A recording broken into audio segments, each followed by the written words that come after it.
Ask what the oldest thing in England is, and someone will say Stonehenge. Stonehenge is late. Stonehenge is halfway through the story. There are footprints on a Norfolk beach left by people who walked here before our species existed. There is a road under a Somerset field that we can date to a single year, 3807 BC, because we know the season they felled the timber.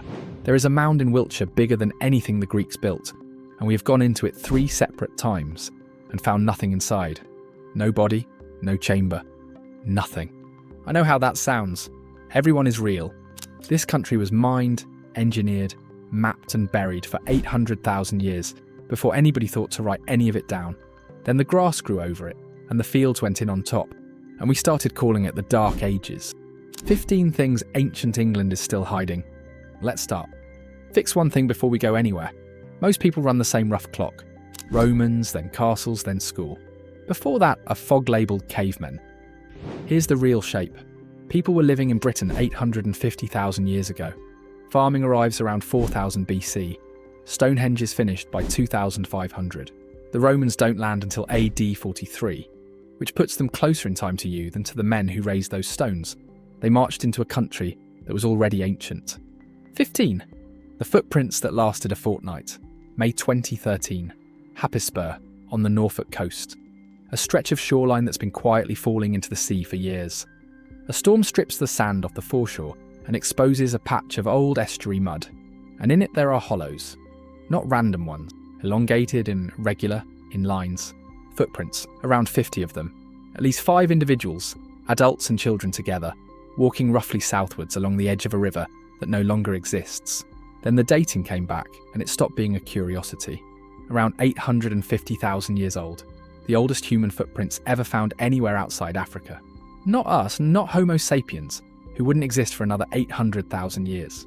An earlier human species walking on what is now the Norfolk coast, when Britain was a peninsula of Europe and hippos and mammoths shared the valley.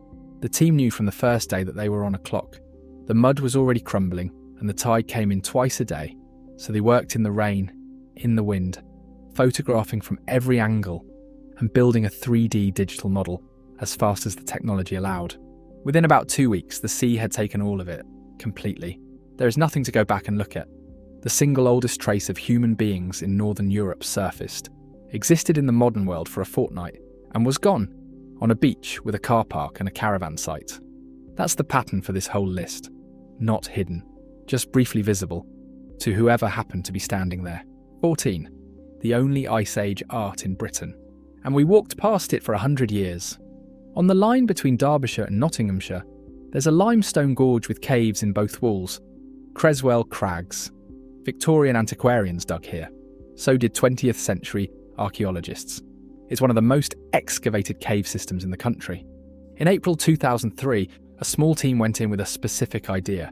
Bring lights in at a low raking angle, the way the sun would have hit the walls when the cave mouth was open, and look at the rock rather than the floor. And the walls were covered in engravings. A stag, birds, an animal that looks like an ibex, cut into the limestone roughly 13,000 years ago, at the tail end of the last Ice Age.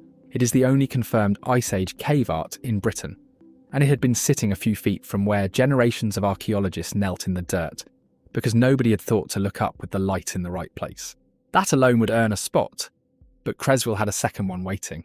In 2019, a survey of the same caves, prompted by 2 members of the public who'd noticed markings on a tour, identified hundreds of apotropaic marks, witch marks, overlapping circles, tangled lines, letters carved to trap or turn away evil, scratched into the rock by local people in the 16th and 17th centuries. It's been described as the largest concentration recorded anywhere in Britain. Think about the symmetry of that. 13,000 years apart. 2 completely unrelated populations. Same gorge, same rock. Both of them scratching something into the wall of a cave because of something they couldn't see. 13. The mines you can climb down into. Deep in the Norfolk Breckland near Thetford, there's a field that looks like it's been shelled. Hundreds of shallow, grassy craters, packed close together, over an area of about 20 hectares. From the ground, it's strange. From the air, it's genuinely unsettling. They're mines, over 400 of them. Grimes Graves is a Neolithic flint mining complex, worked around 4,500 years ago. Each crater is the collapsed top of a shaft, and some of those shafts go down as far as 13 metres through solid chalk, with galleries branching out sideways at the bottom to follow the best seam, dug with antler picks, before metal, before the wheel was in common use here. And you can go down. It's the only Neolithic flint mine in Britain open to the public, a ladder into one excavated shaft, and at the bottom, in the chalk, you can still see the marks the antler tools left. This is the bit people underestimate. We tend to imagine Stone Age people picking flint up off the ground. They weren't. They were sinking engineered shafts to reach the specific band of black floorstone flint they wanted, hauling spoil to the surface, backfilling exhausted shafts with waste from new ones, and moving the product out across the country. That's not survival. That's an extraction industry with quality control and a distribution network. One honesty note. A small chalk figure found down one shaft in 1939 has been used for decades as evidence of ritual and fertility worship. A good number of archaeologists now think it was planted, a hoax by workmen, or a bit of showmanship. The mines are real. That statue I wouldn't build anything on. 12. The road we can date to one spring. The Somerset levels are about as flat and unremarkable as English farmland gets. Drained fields, dikes, cattle, big sky. Under the peat runs a road. It's called the Sweet Tracks Quay, named after Ray Sweet, the peat cutter who found it. And it's a walkway of oak planks, laid on a rail of cross poles hammered into the bog, running for nearly 2 kilometres across what was then reed swamp. Because it's been waterlogged for 6,000 years, the wood survived. And because the wood survived, the tree ring survived. And tree rings don't give you an approximate date. The timbers were felled in the winter and spring of 3807 into 3806 BC, not around 3800. That year, that season. We know the year Neolithic farmers in Somerset built a road, and we don't know the year most medieval parish churches went up. And it isn't crude, it's designed. The planks are pegged in place at an angle. The whole thing sits above the water, rather than in it. And the scale of timber involved means it was almost certainly built in a single push by a community working together. Cut, moved, assembled, done in one season. Underneath part of it runs an even older walkway, the post track, about 30 years earlier again. So this wasn't a one-off inspiration, it was the second attempt. 6,000 years ago in Somerset, people looked at a swamp and built infrastructure over it. And it's still down there, deliberately reburied, kept wet, because the moment you expose it, it starts to die. 4 inches. If you're from Norfolk or Somerset or Derbyshire, there's a decent chance you've driven past one of these without knowing what was under the field. And in my experience, someone in the comments always knows the local version. Or the site I've left out. Put it below, because here's the thing this list is really about. None of it was lost. It's lying about a metre down, in the most surveyed, most walked over farmland on Earth. And we keep falling into it by accident. From here, it gets enormous. 11. The stone circle with a village inside it. Everyone in the world can picture Stonehenge. Almost nobody can picture the bigger one. Avebury, in Wiltshire, is the largest megalithic stone circle on Earth. The outer ring is roughly 330 metres across. You could fit Stonehenge inside it many times over, with 2 more circles nested within it, and the whole thing enclosed by a colossal bank and ditch, cut down into chalk with antler picks and baskets. It is not roped off, there is a road running straight through it. There's a pub inside it. There are houses and a bus stop, and sheep and people walking dogs between 4,000-year-old standing stones on a Tuesday morning. It survived by not being famous, and it nearly didn't survive at all. Over the medieval and early modern period, villagers toppled the stones, buried some, and broke others up for building material. What rescued it was marmalade. Alexander Cuyler was heir to the Dundee marmalade fortune, and he spent a chunk of it on Avebury in the 1930s. He bought the land, cleared later buildings off it, excavated, and re-erected the fallen stones. Where a stone was missing entirely, he set a small concrete marker so you could read the plan of the circle. Those markers are still there. Once you know what they are, you can't stop seeing them. And during that work, in 1938, his team lifted one of the fallen stones and found a man underneath it. He'd been crushed when it came down on him, probably while helping to topple it. With him were a pair of scissors, a lancet, and coins that placed him in the early 1300s. They called him the barber surgeon. 700 years ago, someone died trying to pull this place down. 600 years later, a marmalade heir put it back up. 10. The biggest thing prehistoric Europe built. And it's empty. A mile from Avebury, Right beside the A4, there's a hill, 30 metres high, flat-topped, sides too regular, too steep, too deliberate. If you drive past it at speed, you'll register it as a green mound and think nothing of it. Silbury Hill is entirely artificial, built around 2400 BC from something in the region of 500,000 tons of chalk, soil and turf, cut and carried and stacked by people with baskets. It is the largest man-made mound of the prehistoric world in Europe. Nothing in Greece, nothing in the Bronze Age Mediterranean comes close for sheer volume. The obvious question is, what's inside it? And here's where it turns. In 1776, a duke sank a shaft from the summit straight down through the middle. Nothing. In 1849, a team drove a tunnel in horizontally from the side to meet the centre. Nothing. Between 1968 and 1970, a full archaeological excavation tunnelled in again, funded and filmed for television, with the nation watching, on the confident assumption that something spectacular was in there. They found the construction sequence. They found preserved turf and insects and moss from the day it was built, which is scientifically brilliant. They found no burial, no chamber, no treasure, no body, nothing. And it gets worse because those tunnels quietly wrecked it. In 2000, after heavy rain, a hole opened up in the top of Silbury Hill where the old shaft had collapsed. It had to be stabilised. The tunnels packed with chalks in a major engineering operation finished in the late 2000s. So, the single largest construction project undertaken in prehistoric Europe. A hill built by hand over generations, sitting beside a main road in Wiltshire. 250 years of digging into it. And we still cannot tell you what it's for. Every explanation you've ever read, tomb, temple, platform, observatory, statement of power, is a guess. A good guess sometimes. Still a guess. 9. The circle the sea gave back. Wom next the sea, North Norfolk, 1998. The tide goes out further than usual, and someone walking the beach notices something the sea has uncovered in the peat. A ring of black timber posts, and in the exact centre, an enormous oak tree, buried upside down, with its root system pointing at the sky. The press called it Seahenge, and the name stuck, and archaeologists have been mildly annoyed about it ever since. 55 oak posts, split from trunks and set in a tight oval, the central stump inverted. And thanks to tree ring dating, the same technique that gave us the sweet track to a season, we know the timbers were felled in the spring of 2049. B.C.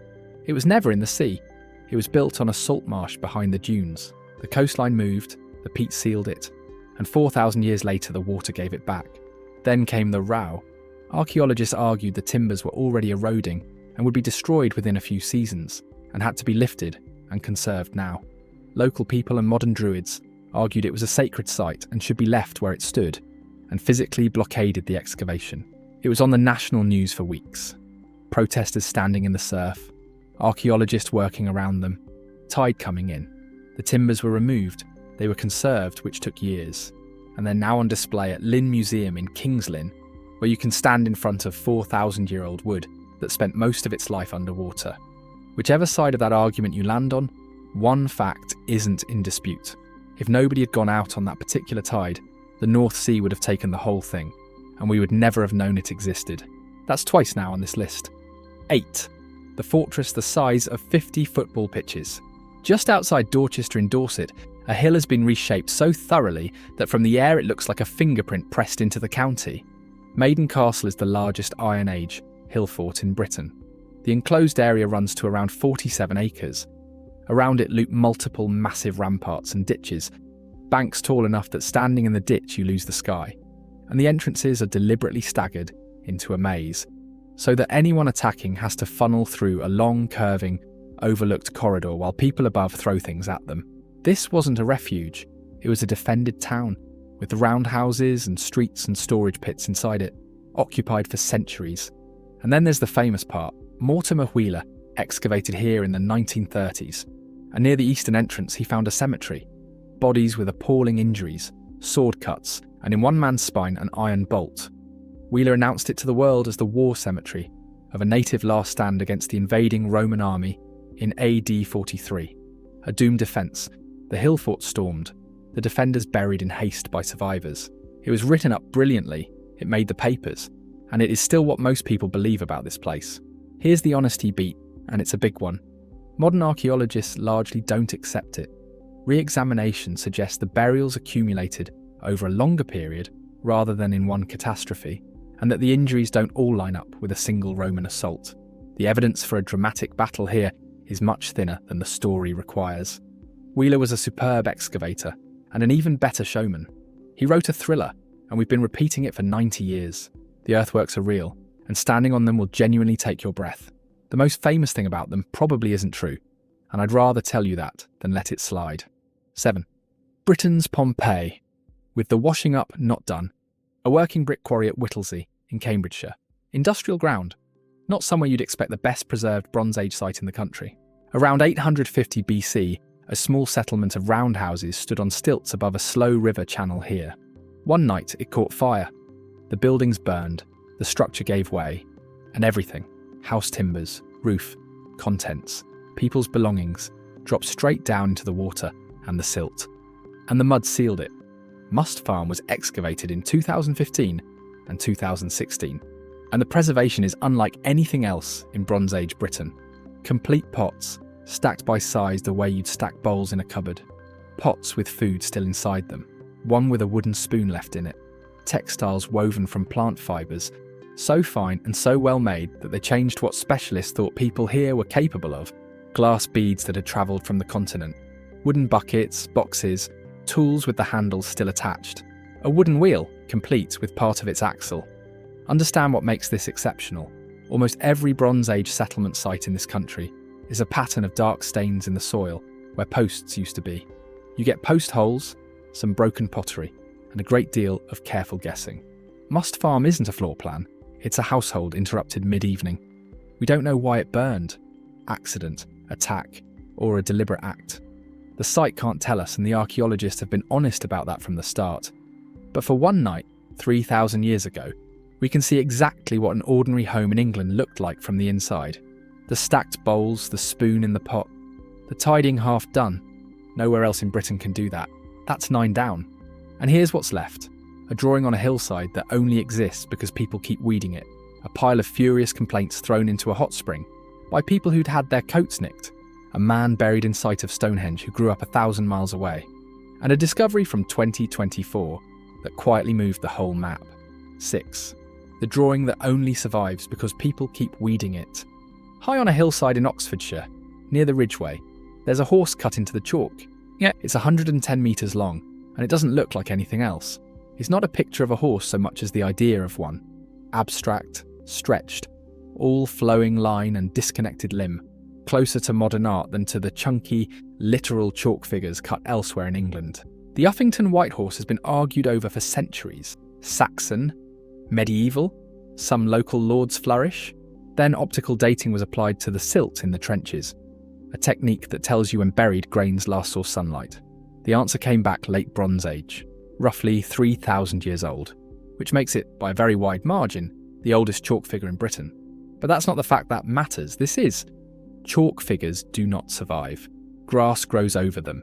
Silt washes in.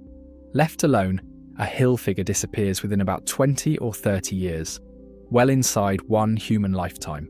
This one is 3,000 years old, which means that for something like 100 generations, without a break, people have walked up that hill and cleaned it, scraped the turf back, beaten fresh chalk into the trenches, through the Iron Age, through Roman occupation, through the Saxons, the Vikings, the Normans, the Black Death, the Civil War, the Industrial Revolution, 2 world wars. Nobody ever forgot to do it. Nobody ever decided it wasn't worth it. The National Trust still runs chalking days, and it's exactly what it's been for 3 millennia. Volunteers on their knees on a steep slope, with hammers and buckets, making a lot of dust. It isn't really a monument, it's a chore, handed down, generation to generation, for 3,000 years, and never once dropped. That might be the most extraordinary thing on this entire list. 5. 130. Complaints thrown into a spring. Buckingham, under the Georgian crescents and the tourist crowds, hot water still comes up out of the ground exactly where it always has. And the Romans built their bath complex around it, because they believed the spring was the goddess Sulis Minerva. People threw things in, coins mostly, and something better. Archaeologists have recovered around 130 small sheets of lead and pewter from the spring. Rolled up or folded, scratched with writing. They're curse tablets, messages to the goddess written by ordinary people in Roman Britain and dropped into the water, and they are one of the largest collections of everyday voices to survive from the whole province. They now sit on the UK register of UNESCO's Memory of the World. And here's what they're about. Not war, not politics, not romance. Theft at the baths, someone's stolen a cloak, someone's had their gloves taken, someone is missing 6 silver coins, and someone else has had a bronze vessel lifted while they were in the water. The writers list every person they suspect, sometimes a dozen names, and ask the goddess to work through them one by one until she finds the culprit. And then they ask for the culprit to be punished, which they spell out in loving detail. No sleep, no health, no children, until the property is returned to the temple. It's petty, it's furious, it's completely recognisably human. 2,000 years ago, a bloke in Bath had his coat nicked at the swimming baths, and he was so angry about it that he paid a scribe, scratched the names of everyone he suspected into a sheet of lead and threw it into a sacred spring. And it worked, sort of. Not on the thief, on us, because his complaint is still here in a museum case, and the coat is not. 4. The man buried beside Stonehenge who grew up in the Alps. Road works ahead of a housing development at Avebury in Wiltshire, about 3 miles from Stonehenge. Archaeologists doing routine checks find a grave. It turns out to be the richest burial of its period ever found in Britain. Around 100 objects were in there with him. Copper knives from Spain and France. Archery equipment, which is where the nickname comes from.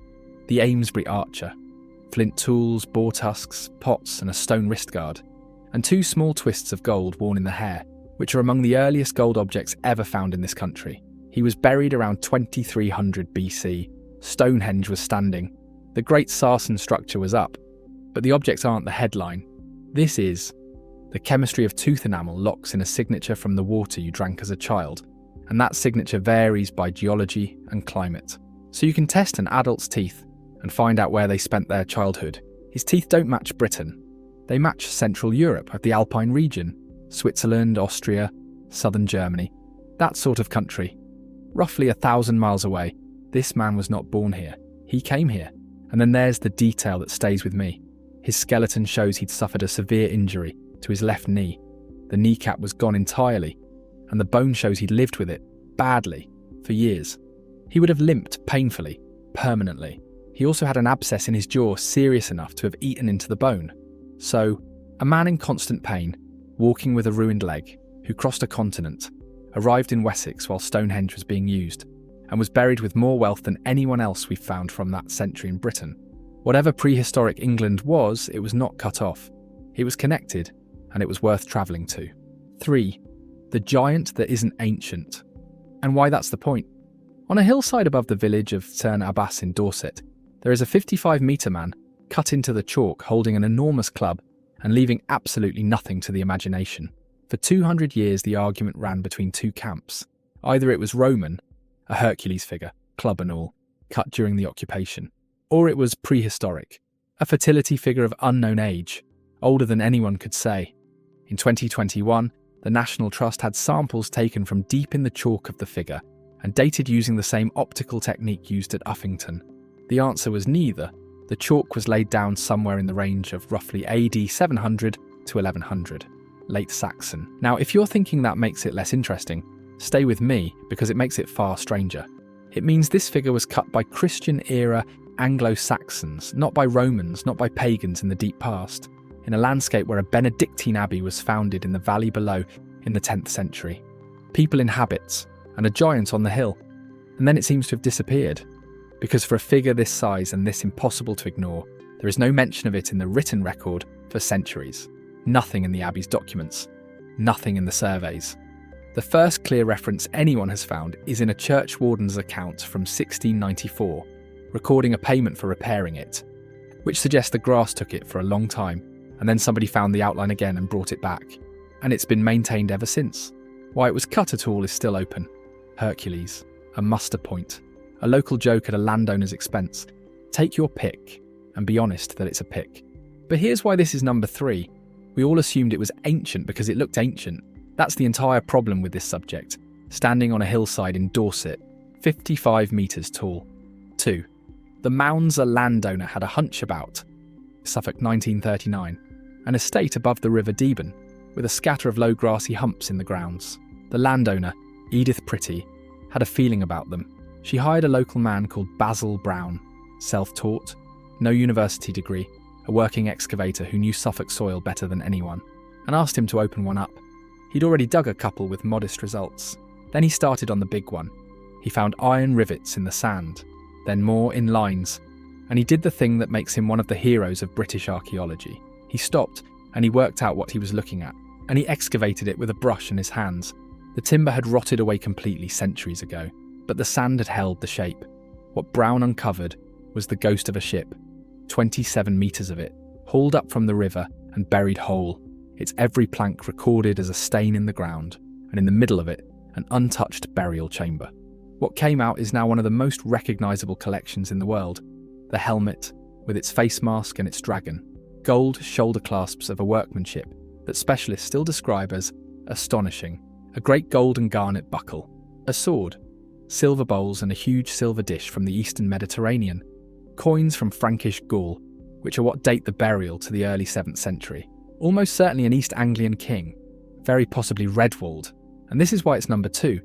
Before Sutton Hoo, this era in England was routinely dismissed as the Dark Ages, poor, crude, cut-off, a gap between Rome and the Normans. One burial dismantled that. The metalwork is technically superb. The trade goods span a continent and beyond. This was not a backwater. 3 months after the chamber was opened, Britain was at war. The finds were packed up and stored in a disused London underground tunnel for the duration. A woman's hunch about some bumps in her garden rewrote 300 years of English history, and then had to be hidden underground from the Luftwaffe. 1. In 2024, one stone moved the whole map. We finish where everybody starts. You know Stonehenge, but almost nobody knows the thing that happened to it 2 years ago. Start with what we already understood. The huge upright Sarsens came from relatively nearby in Wiltshire, but the smaller, darker bluestones inside them do not belong in southern England at all. Their geology matches the Silbury Hills in West Wales, around 200 kilometres away. That alone is one of the great facts of European prehistory. Around 3000 BC, people moved multi-ton stones the width of a country, without wheels capable of taking that weight, without roads, without draft horses, because those specific stones mattered enough to justify it. Now, at the heart of the monument, lying flat and half buried under 2 fallen Sarsens, there's a slab about 5 metres long, weighing roughly 6 tons.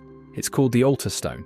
Thousands of people photograph it every day without noticing it, because it's on the ground. For a century, the assumption was that it was Welsh too, different from the other bluestones but from broadly the same direction. In August 2024, a study was published that tested the chemical fingerprints of the mineral grains inside it, the ages and signatures locked into individual crystals, which act like a geological barcode for a specific rock formation. It isn't Welsh. The match points to old red sandstone from northeast Scotland, somewhere in the region of 750 kilometres away. Read that again because I don't think it's landed properly yet. A 6-ton stone was moved most of the length of the island of Britain, around 4,500 years ago, and set down at the centre of Stonehenge. Overland from Scotland to Salisbury Plain, hauling 6 tons across mountains and rivers, is close to impossible, which is why most people working on this now think it went by sea around the coast, meaning maritime capability on that scale, in that era. Honest caveat: the route is unproven, and it is being argued about hard. The geochemistry is the finding, the journey is the inference. But think about what it does to the picture. Footprints from before our species, mines sunk with antler picks, a road we can date to one spring, a man who limped here from the Alps, and now a stone dragged from the top of Scotland to the middle of Wiltshire. The single most studied, most photographed, most protected ancient object in England, behind rope with a car park and a visitor centre and a gift shop, was keeping a secret until 2 years ago. It was lying in the open the entire time. Look at what's been sitting under this country. Footprints that lasted a fortnight, art in a gorge that nobody saw for 100 years. Shafts sunk through chalk with antler picks, a road built in one spring, a stone circle with a pub inside it, a mound with nothing in it, a ring the sea handed back, a hill fort with a fiction attached to it, a village with dinner still in the pots, a horse kept alive by weeding, 130 furious complaints in a hot spring, a man from the Alps with a ruined knee, a giant that turned out to be Saxon, a king in a ship in somebody's garden, and a stone from Scotland. None of that was destroyed. Almost none of it was really lost. It was under a field, under a beach, under a brick quarry, or lying flat in the open with a rope around it and 2 million people a year walking past. What was actually lost was the expectation, the quiet assumption that before the Romans arrived there wasn't much here, that this was an empty, muddy corner of Europe waiting to be civilised. That assumption is why nobody looked up in a Derbyshire cave for 100 years, and why nobody tested a slab at Stonehenge for a century. And look at how we found all of it. A storm, a peat cutter, a brick quarry, an unusually low tide, a woman with a hunch about the humps in her garden, somebody bringing a light in at the wrong angle. Accident mostly, stubbornness the rest of the time, which means the count isn't finished. There's no reason at all to think 2024 was the last time a single stone moved the whole map. Ancient England isn't hiding. It's just lying very still, about a metre down, under the most photographed farmland on Earth, waiting for the next storm. So out of all 15, which one got you? Drop the number below.